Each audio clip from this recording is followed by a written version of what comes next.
part of the plan, that they can't repay it. And so at some point, we economic hitmen go back to them and say, listen, you owe us a lot of money, can't pay your debts, so sell your oil real cheap to our oil companies.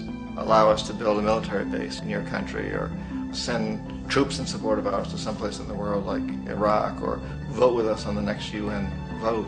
To have their electric utility company privatized and their water and sewage system privatized and sold to U.S. corporations or other multinational corporations. So there was that whole mushrooming thing, and it's so typical of the way the IMF and the World Bank work, that you put a country in debt, it's such a big debt it can't pay it, and then you offer to refinance that debt and pay even more interest.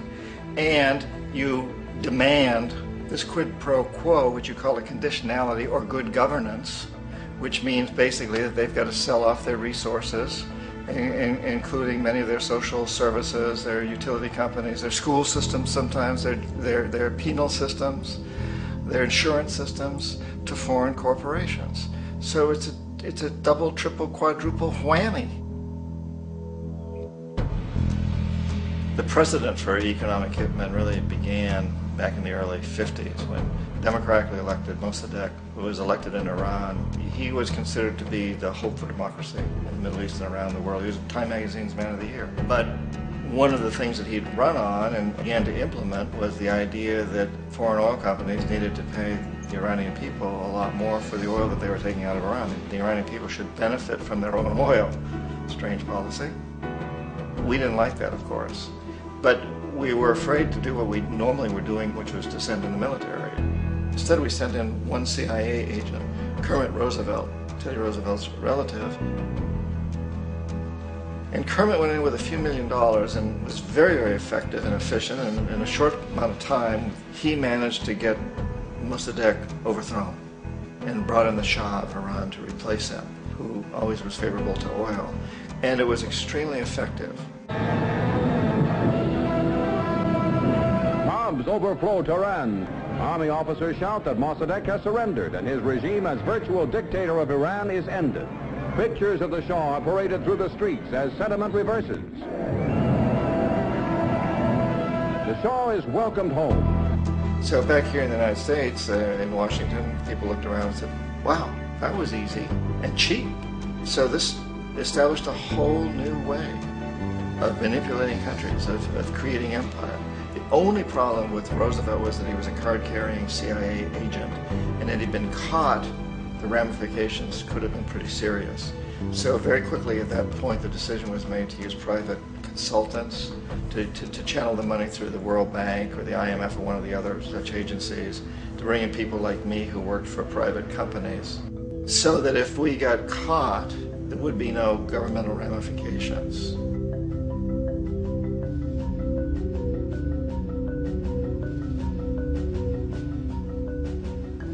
When Arbenz became president of Guatemala, the country was very much under the thumbs of United Fruit Company, the big international corporations. And Arbenz ran on this ticket that says, you know, we want to get the land back to the people. And once he took power, he was implementing policies that would do exactly that, give the land rights back to the people. United Fruit didn't like that very much.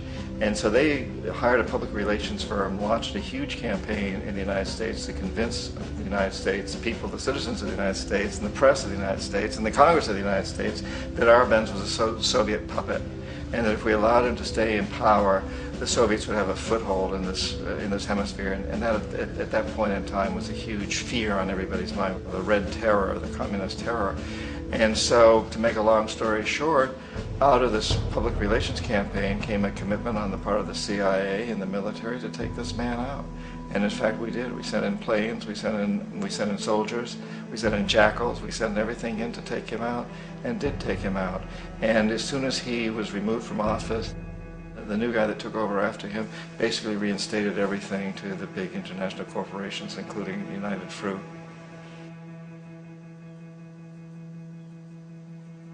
Ecuador for many, many years had been ruled by pro-U.S. dictators, often relatively brutal. Then it was decided that they were going to have a truly democratic election. Jaime Roldos ran for office. And his main goal, he said, as president would be to make sure that Ecuador's resources were used to help the people. And he won, overwhelming by more votes than anybody had ever won anything in Ecuador. And he began to implement these policies to make sure that the profits from oil went to help the people. Well, we didn't like that in the United States. I was sent down as one of several economic hitmen to change Roldos, to corrupt him, to bring him around, to let him know, okay, you can get very rich, you and your family, if you play our game, but if you continue to try to keep these policies you've promised, you're going to go. He wouldn't listen. He was assassinated. As soon as the plane crashed, the whole area was cordoned off. The only people allowed in were U.S. military from a nearby base and some of the Ecuadorian military. When an investigation was launched, two of the key witnesses died in car accidents before they had a chance to testify. A lot of very, very strange things that went on around the assassination of Jaime Roldos. I, like most people who've really looked at this case, have absolutely no doubt that it was an assassination. And of course, in my position as an economic hitman, I was always expecting something to happen to Jaime, whether it be a coup or assassination, I wasn't sure, but that he would be taken down because he was not being corrupted. He would not allow himself to be corrupted the way we wanted to corrupt him.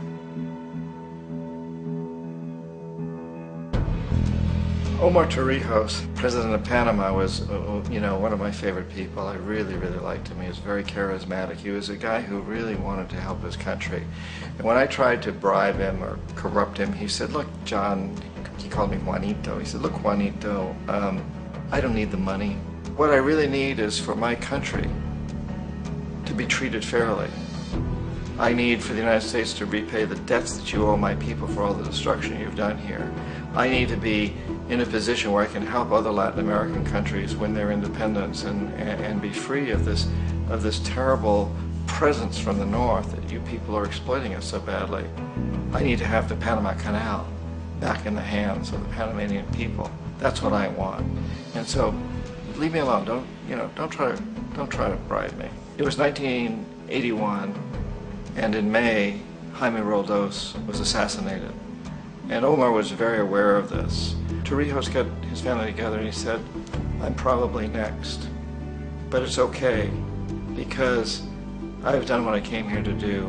I've renegotiated the canal. The canal will now be in our hands. He just finished negotiating the treaty with Jimmy Carter.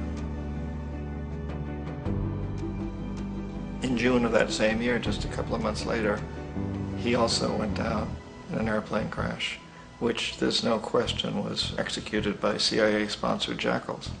Tremendous amount of evidence that one of Torrijos' security guards handed him at the last moment as he was getting on the plane a tape recorder, a small tape recorder that contained a bomb.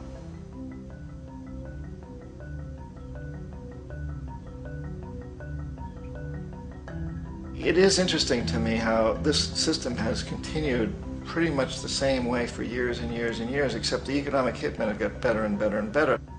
Then we come up with, very recently, what happened in Venezuela. In 1998, Hugo Chavez gets elected president, following a long line of presidents who had been very corrupt and basically destroyed the economy of the country. And Chavez was elected amidst all that.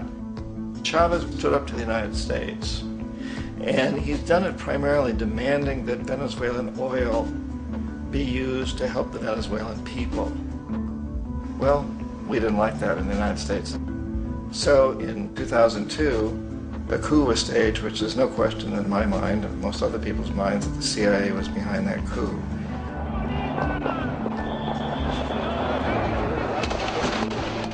The way that coup was fomented was very reflective of what Kermit Roosevelt had done in Iran, of paying people to go out into the streets to riot, to protest, to say this Chavez is very unpopular. If you can get a few thousand people to do that, television can make it look like it's the whole country, and things start to mushroom. Except in the case of Chavez, he was smart enough, and the people were so strongly behind him that they overcame it, which was a phenomenal moment in the history of Latin America.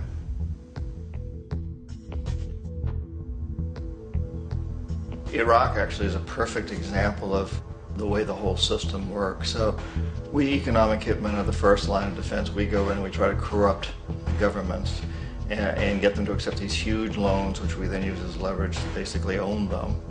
If we fail, as I failed in Panama with Omar Torrijos and in Ecuador with Jaime Roldos, men who refuse to be corrupted, then the second line of defense is we send in the jackals. And the jackals either overthrow governments or they assassinate.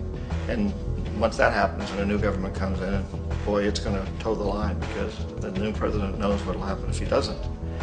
In the case of Iraq, both of those things failed. Economic hitmen were not able to get through to Saddam Hussein. We tried very hard. We tried to get him to accept a deal very similar to what the House of Saud had accepted in Saudi Arabia, but he wouldn't accept it. And so the jackals went in to take him out. They couldn't do it. His security was very good.